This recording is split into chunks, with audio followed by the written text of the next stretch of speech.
Halo adik-adikku sekalian, jumpa lagi dengan Bas di sini. Baiklah, ini video yang kedua, lanjutan dari video pembahasan soal-soal UAS atau PAS kelas 4 SD tahun 2021, bagian 1 yang lalu ya. Untuk yang baru bergabung, jangan lupa untuk dukung channel ini agar saya dan kawan-kawan lebih bersemangat dalam memberikan konten atau tayangan-tayangan yang bermanfaat buat adik-adik semua. Ayo yang belum subscribe bisa di subscribe channel ini, like dan share video yang bermanfaat ini untuk teman-teman adik-adik semua ya. Soal UAS atau PS Matematika untuk siswa-siswi kelas 4 SD. Di sini dibahas soal dan penyelesaiannya secara lengkap dengan cara-cara yang mudah dan praktis untuk adik-adik semua. Sekali lagi saya tegaskan di sini bahwa tujuan atau harapan yang ingin dicapai setelah adik-adik menonton video ini adalah adik-adik mampu menjawab soal dengan benar dan kemudian mengetahui cara-cara mudah dan praktis dalam mengerjakan soal. Sehingga yang terakhir, adik-adik siap untuk menghadapi ujian akhir semester atau penilaian akhir semester di sekolah.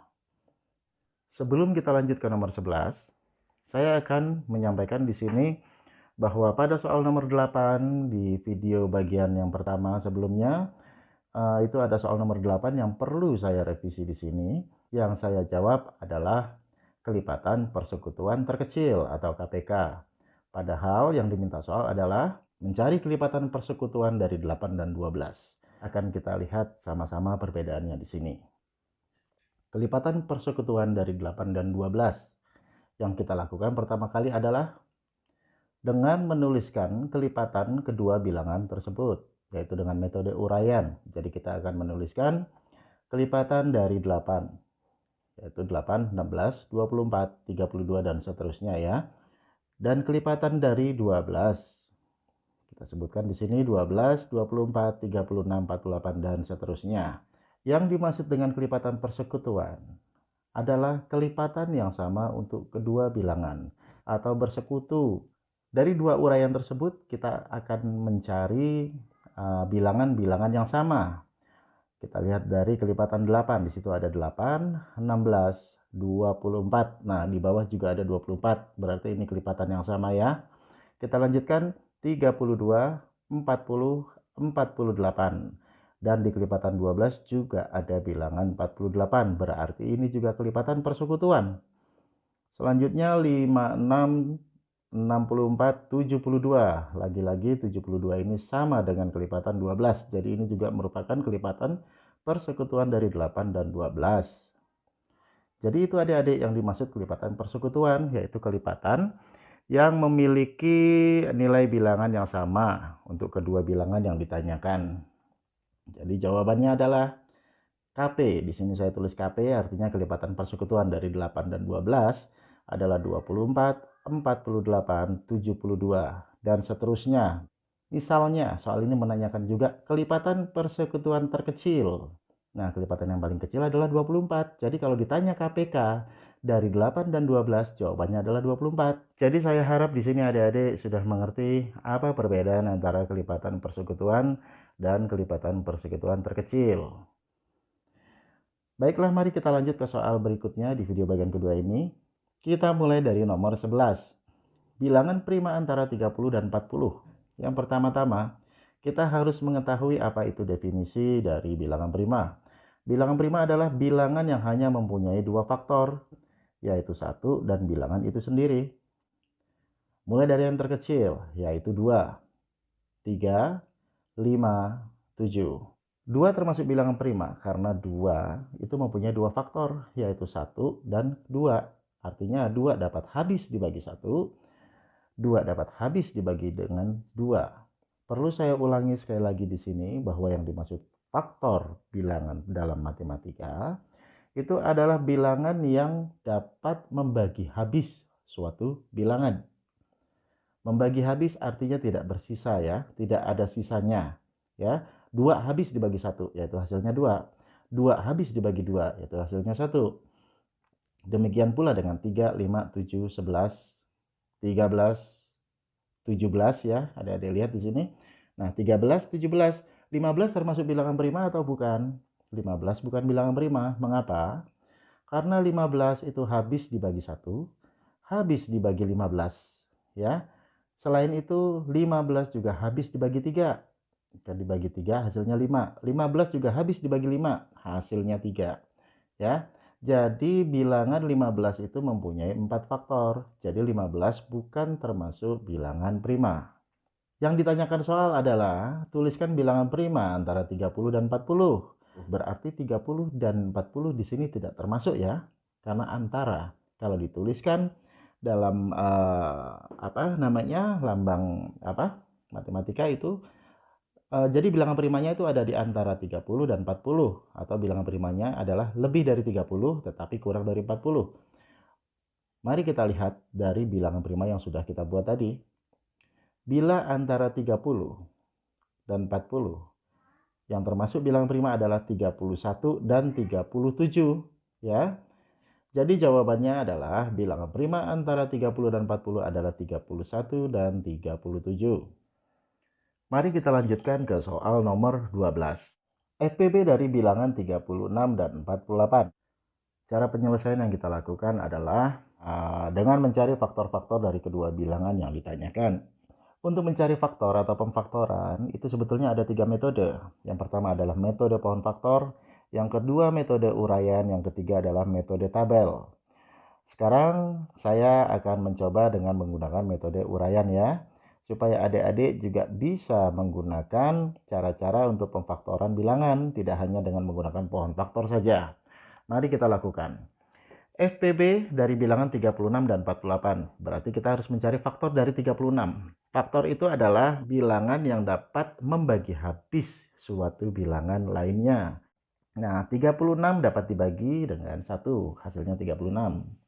Kemudian 2 bisa membagi 36, hasilnya 18. 4 bisa membagi 36, hasilnya 9 dan seterusnya ya adik-adik. Sampai angka yang terakhir yaitu 36 itu sendiri. Kita faktorkan lagi bilangan yang kedua dengan metode uraian. Faktor-faktor yang dapat membagi bilangan 48 habis tak bersisa, yaitu 1, 2, 3, 4, 6, 8, dan seterusnya, hingga bilangan itu sendiri yaitu 48. Nah, kemudian yang ditanyakan oleh soal adalah FPB. Adik-adik harus tahu FPB adalah faktor persekutuan terbesar. Nah, jadi yang kita lakukan di sini adalah mencari faktor yang sama dari kedua bilangan tersebut. Kita ambil faktor yang sama yang paling besar ya. Mari kita lihat. Faktor-faktor yang sama dari kedua uraian tersebut adalah 1, 2, 3, 4, 6, dan 12. Karena yang ditanyakan FPB, maka yang kita ambil adalah 12 saja.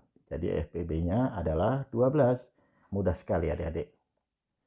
Kita lanjutkan ke soal nomor 13. FPB dari bilangan 16, 24, dan 40. Cara penyelesaian, sekarang kita gunakan pohon faktor ya, supaya adik-adik lancar menggunakan semua metode pemfaktoran. Pertama kita faktorkan bilangan 16. 16 dibagi 2 hasilnya 8, dibagi 2 lagi hasilnya 4, dibagi 2 lagi hasilnya 2. Jadi dapat kita tuliskan di sini 16 itu sama dengan 2 dikali 2 dikali 2 dikali 2 ya, ada sebanyak 4 kali. Dapat juga kita tuliskan menjadi 2 pangkat 4. Sekarang bilangan yang kedua yaitu 24 kita faktorkan dibagi 2 hasilnya 12, dibagi 2 lagi hasilnya 6, dibagi 2 lagi hasilnya 3. 24 yaitu 2 kali 2 kali 2 kali 3 atau 2 pangkat 3 dikali 3. Bilangan yang ketiga kita faktorkan lagi 40 dibagi 2 hasilnya 20, dibagi 2 hasilnya 10, dibagi 2 hasilnya 5 ya. 5 sudah tidak bisa dibagi lagi. Mengapa? Karena apabila hasil akhirnya sudah merupakan bilangan prima, itu sudah tidak perlu dilakukan pemfaktoran lagi. Sudah paham ya adik-adik? Oh iya, belum kita tuliskan di sini bahwa 40 adalah 2 kali 2 kali 2 dikali 5, atau dapat kita tuliskan dalam bentuk eksponen atau perpangkatan jadi 2 pangkat 3 dikali 5. Untuk FPB, apabila menggunakan pemfaktoran dengan metode pohon faktor, jadi yang akan kita kalikan itu hanya bilangan atau faktor-faktor yang sama saja ya. Apabila ada faktor yang tidak sama, itu kita abaikan atau tidak kita gunakan. Nah, apabila sudah mendapat faktor-faktor yang sama, kita pilih lagi, yaitu bilangan atau faktor yang memiliki pangkat yang terkecil. Jadi kalau yang ditanyakan besar, justru pangkat yang kita pakai, faktor yang kita pakai adalah faktor dengan pangkat terkecil. Gampang mengingatnya ya, jadi lawannya ya. Kalau yang ditanya besar, berarti yang kita cari pangkat yang terkecil. Jadi kita lihat di sini dari 16 itu 2 pangkat 4, dari 24 itu yaitu 2 pangkat 3 kali 3, dari 40 yaitu 2 pangkat 3 dikali 5. Nah, 3 dan 5 ini tidak ada faktor yang sama dari ketiga bilangan yang ditanyakan. Jadi dapat kita abaikan 3 dan 5. Yang kita pakai hanya 2. Karena dari ketiga bilangan itu sama-sama mempunyai faktor prima 2. Nah, di sini ada yang berpangkat 4, ada yang berpangkat 3. Yang mana kita gunakan? Tentu yang 2 pangkat 3. Jadi FPB-nya adalah 2 pangkat 3 sama dengan 2 kali 2 kali 2. Hasilnya 8. Jadi FPB dari ketiga bilangan tersebut adalah 8. Semoga adik-adik paham sampai di sini ya. Apabila ada yang ditanyakan, silakan tuliskan di kolom komentar di bawah.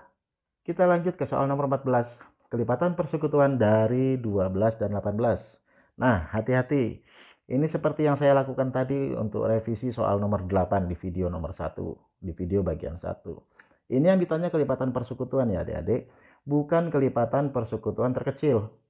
Baiklah, kita gunakan lagi metode uraian ya. Dengan metode uraian, kita akan menuliskan semua kelipatan. Mari kita tuliskan kelipatan 12. Dimulai dari 12, 24, 36, 48, 60, 72, dan seterusnya. Kemudian kelipatan dari 18, kita mulai dari 18, 36, 54, 72, 90, dan seterusnya. Nah, apabila sudah kita uraikan kelipatan-kelipatan dari kedua bilangan tersebut, kita cari kelipatan yang sama. Kelipatan 12 adalah 12, 24, 36. Nah, kita lihat di kelipatan 18 itu. Situ ada 36. Nah, berarti sama. Ini adalah kelipatan persekutuan. Diingat ya, 36 kelipatan persekutuan. Kemudian 48, 60, 72, 84. Nah, di sini ada lagi 72. 72 juga kelipatan persekutuan. Kita lanjut lagi, di sini ada 84, ada 96, ada 108. Nah, 108 ini sama lagi ya dengan yang ada di kelipatan 18. Jadi 108 ini juga kelipatan persekutuan. Kelipatan persekutuan itu sama dengan kelipatan yang sama untuk kedua bilangan. Mari kita lihat. Kelipatan persekutuan dari 12 dan 18 adalah 36, 72, dan 108. Jadi jawabannya adalah 36, 72, 108, dan seterusnya. Sebetulnya yang dilanjutkan itu masih banyak lagi karena dari soal sendiri tidak membatasi kelipatan persekutuannya sampai berapa. Oke, kita lanjutkan ke soal nomor 15 adik-adik. Sekali lagi ditanyakan kelipatan persekutuan dari 12, 15, dan 20. Ini hampir sama dengan nomor 14 saya. Hanya di sini yang ditanyakan adalah 3 bilangan. Sekali lagi kita gunakan metode uraian ya, karena ini akan lebih mudah untuk mencari kelipatan-kelipatan yang sama. Dari 12 yaitu 12, 24, 36, 48, 60, 72, 84, dan seterusnya. Dari 15 kelipatannya yaitu 15, 30, 45, 60, dan seterusnya. Dari 20 yaitu kelipatannya 20, 40, 60, 80, dan seterusnya. Seperti yang tadi, untuk mencari kelipatan persekutuan, kita cari kelipatan yang sama untuk ketiga bilangan. Kelipatan persekutuan dari 12, 15, dan 30 adalah, jadi dimulai dari 60. Setelah itu ditambah lagi 60 sebagai kelipatannya ya. Jadi hasilnya itu 60, 120, 180, setelah 180 itu 240, dan seterusnya. Ya. Jadi jawabannya adalah 60, 120, dan seterusnya. Silakan Adik cocokkan dengan pilihan jawaban yang ada di pilihan ganda. Lanjut ke nomor 16. Nah, ini dalam bentuk soal cerita. Ini sebetulnya masih KPK atau FPB ya. Tapi kalau dari soalnya saya lihat di sini ini adalah KPK karena yang ditanyakan adalah kapan kedua lampu berkedip bersama. Saya baca dulu soalnya. Lampu A berkedip tiap 8 detik, lampu B berkedip tiap 12 detik. Jika saat ini kedua lampu berkedip bersama pertama kali, berapa detik lagi kamu bisa menyaksikan lampu berkedip bersama untuk yang kedua kali? Hati-hati membaca soal cerita. Mari kita faktorkan dengan menggunakan pohon faktor. 8 dibagi 2 hasilnya 4, dibagi 2 hasilnya 2. Stop sampai di sini. Jadi dapat kita tuliskan 8 adalah 2 kali 2 kali 2. Atau dengan kata lain, 8 adalah 2 pangkat 3. 12 kita faktorkan, dibagi 2 hasilnya 6, dibagi 2 hasilnya 3. Dapat kita tuliskan di sini 12 adalah 2 kali 2 kali 3. Atau 2 pangkat 2 dikali 3. Ya. Jadi ini lampu A dan lampu B. Ya. Nah, seperti sudah dijelaskan tadi bahwa KPK adalah mengalihkan semua faktor, maka kita harus mengalihkan faktor 2 dan 3. Nah, tetapi 2 ini kan kembar atau ada faktor yang sama ya. Ingat, karena yang ditanyakan KPK, yang kita ambil adalah faktor dengan pangkat terbesar, yaitu 2 pangkat 3. Nah, ini kan ada faktor yang tidak sama, dia sendiri tetap ikut dikalikan. Sedangkan kalau di FEB diabaikan atau tidak digunakan. Nah, jadi di sini adalah 2 pangkat 3 dikali 3. 2 pangkat 3 itu sama dengan 8. 8 dikali 3 hasilnya 24. Ingat baca soal baik-baik. Di soal dijelaskan bahwa jika saat ini kedua lampu sudah berkedip bersama pertama kalinya, berapa detik lagi kamu bisa menyaksikan lampu berkedip bersama untuk kedua kalinya? Nah, berkedip kedua kalinya terjadi pada detik ke-48 ya, karena ini kelipatan. Setelah 24, 48. Nah, pertanyaannya adalah berapa detik lagi kita akan menyaksikan lampu berkedip bersama, lampu A dan lampu B. Jadi jawabannya adalah karena dia berkedip yang kedua kalinya di detik ke-48, sementara saat ini sudah berkedip bersama di detik ke-24, jadi kita akan menyaksikan lampu berkedip bersama lagi setelah 48 dikurang 24. Jadi 24 detik kemudian. 24 detik lagi atau 24 detik kemudian kita akan menyaksikan lagi kedua lampu A dan B akan berkedip bersama-sama. Jadi jawabannya adalah 24. Begitu ya adik-adik. Kita lanjut ke nomor 17.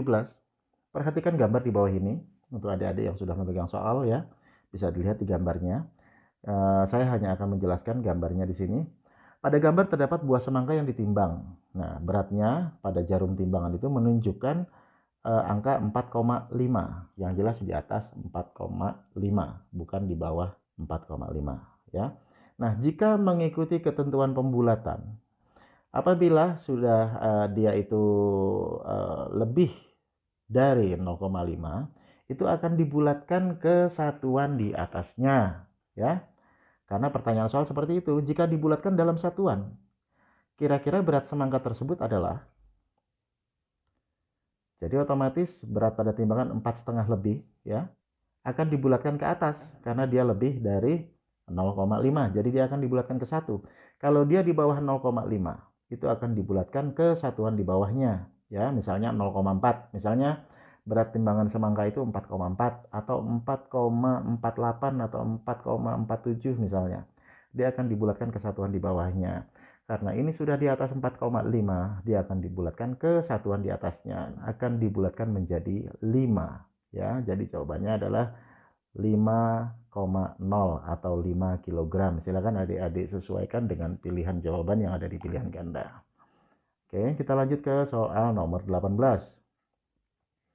Sama, dari soal ini juga bisa kita lihat bahwa ini adalah soal mengenai pembulatan ya. Saya bacakan. Pak Joko akan memasang kawat sepanjang 320 cm. Ia baru mempunyai 240 cm. Kawat yang diperlukan Pak Joko kira-kira titik-titik meter lagi. Artinya berapa meter lagi kawat yang akan dibutuhkan, yang diperlukan oleh Pak Joko. Hati-hati, di sini ada dua satuan, yaitu cm dan meter. Harus jeli kita membaca soal. Nah, cara penyelesaiannya adalah kita ubah menjadi kalimat matematika. Pak Joko akan memasang 320, tapi sementara dia baru mempunyai 240 cm. Berarti kalimat matematikanya menjadi 320 dikurang 240, hasilnya 80. Jadi kira-kira kawat yang diperlukan Pak Joko adalah 80 ya. Satuannya cm, jangan lupa. Jadi 80 cm lagi sebetulnya yang dibutuhkan oleh Pak Joko. Nah, berdasarkan ketentuan pembulatan, kita harus melakukan pembulatan untuk hasil perhitungan tersebut. Ingat, sebelumnya kita konversikan dulu ya. cm ke dalam meter. Apabila melihat tangga ya, kita konversikan cm ke dalam meter, maka 80 cm itu akan menjadi 0,8. Maka 80 cm itu akan menjadi 0,8 meter ya, dibagi 100. Nah, bila dilakukan pembulatan, maka kawat yang dibutuhkan Pak Joko menjadi 1 meter. Ya, mungkin saja hal ini dikarenakan panjangnya kawat mungkin setengah meter tiap satuannya ya. Dan angka 0,8 itu sudah di atas 0,5. Jadi dia akan dibulatkan ke satuan di atasnya. 0,8 akan menjadi 1 meter. Ayo kita lanjut lagi ke soal nomor 19. Lagi-lagi dari gambar. Saya tidak bisa menggambarkan ya. Di sini saya hanya menulis dalam bentuk kalimat. Dan saya akan menceritakan atau akan mengilustrasikan gambar yang ada di soal. Berdasarkan gambar yang merupakan segi banyak adalah, saya hanya akan menjawab di sini yaitu definisi dari segi banyak ya. Segi banyak adalah bidang datar tertutup yang dibatasi oleh garis lurus sebagai sisinya. Ingat, dibatasi oleh garis lurus sebagai sisinya. Jadi apabila sisinya bukan berupa garis lurus, itu bukan segi banyak ya. Untuk yang memegang soal, yang sudah memegang soal bisa dilihat. Jadi jawabannya yang betul adalah gambar 1 dan 3, yaitu bentuk segitiga dan bentuk trapesium. Yang lainnya bukan segi banyak. Mengapa? Karena bidang datar atau bangun bidang datar itu dibentuk selain garis lurus, tetapi juga ada garis lengkung ya, atau busur atau apa itulah. Jadi yang termasuk segi banyak itu jawabannya hanya gambar 1 dan gambar 3, segitiga dan trapesium. Kita lanjut ke nomor 20 adik-adik. Berdasarkan gambar, lagi-lagi berdasarkan gambar ya. Bangun segi banyak beraturan ditunjukkan oleh, nah saya akan menjelaskan dulu segi banyak beraturan. Apa itu segi banyak beraturan? Segi banyak beraturan mempunyai ciri-ciri. Nah, saya akan sebutkan di sini ciri-ciri segi banyak beraturan. Yang pertama, sudut-sudutnya sama besar. Yang kedua, merupakan kurva tertutup. Ya. Yang ketiga, jumlah simetri lipat itu sama dengan jumlah sisi-sisinya. Adik tahu ya apa yang dimaksud dengan simetri lipat? Artinya apabila bangun datar tersebut dilipat, itu akan bentuknya akan simetris, ya. Nah, dan jumlah simetris itu banyaknya sama dengan jumlah sisi-sisinya. Jadi apabila bentuknya segitiga, dia dilipat akan membentuk atau akan bisa dilipat sebanyak 3 kali dengan bentuk yang simetris. Nah, di sini adalah contohnya segitiga sama sisi, ya. Ciri-ciri yang keempat adalah jumlah simetri putar itu sama dengan jumlah sisinya. Nah, apabila bangun bidang datar itu diputar, ya, dia akan memberikan bentuk sebanyak 3 kali yang simetris. Setelah diputar berapa derajat, berapa derajat, berapa derajat gitu ya. Nah, itu banyaknya harus sama dengan jumlah sisi-sisinya. Saya contohkan lagi adalah segitiga sama sisi. Dia dapat diputar sebanyak 3 kali ya. Sebanyak 3 kali dan simetris. Nah, ini sama dengan jumlah sisi-sisi segitiga tersebut, di mana segitiga mempunyai 3 sisi. Jangan lupa sisi pada bidang datar itu sama dengan rusuknya ya. Ciri-ciri yang terakhir adalah segi banyak beraturan dibatasi oleh minimal 3 sisi yang sama panjang. Ya, ingat. Segi banyak beraturan itu ciri-cirinya dia minimal mempunyai 3 sisi yang sama panjang. Ya. Jadi apabila kurang dari 3 ya, itu bukan termasuk segi banyak beraturan. Nah, berdasarkan gambar dan berdasarkan apa yang saya jelaskan di sini mengenai ciri-ciri segi banyak beraturan, maka jawaban soal nomor 20 adalah gambar 2 dan 3, yaitu gambar persegi dan gambar segitiga sama sisi. Persegi ini bentuknya bujur sangkar ya, artinya panjang dan lebar sama atau disebut juga dengan sisi. Jadi dia memiliki 4 sisi yang sama atau 4 rusuk yang sama. Nah, ini sudah memenuhi ciri-ciri dari segi banyak beraturan. Terima kasih adik-adik. Baru saja kita membahas soal UAS PAS Matematika. Pilihan ganda merupakan kelanjutan dari video pertama, di mana di video kedua ini kita telah membahas soal nomor 11 hingga nomor 20 pilihan ganda. Jangan lupa lanjutkan ke bagian ketiga, yang akan dibahas adalah soal isian. Nah, jadi bukan pilihan ganda lagi. Sekali lagi, jangan lupa dukung channel ini dengan memberikan subscribe, like, dan share ke teman-teman kalian agar manfaat dari video ini dapat tersebar ke semua siswa, agar mereka akan mendapatkan juga manfaatnya seperti kalian dan mudah dalam menjawab soal matematika.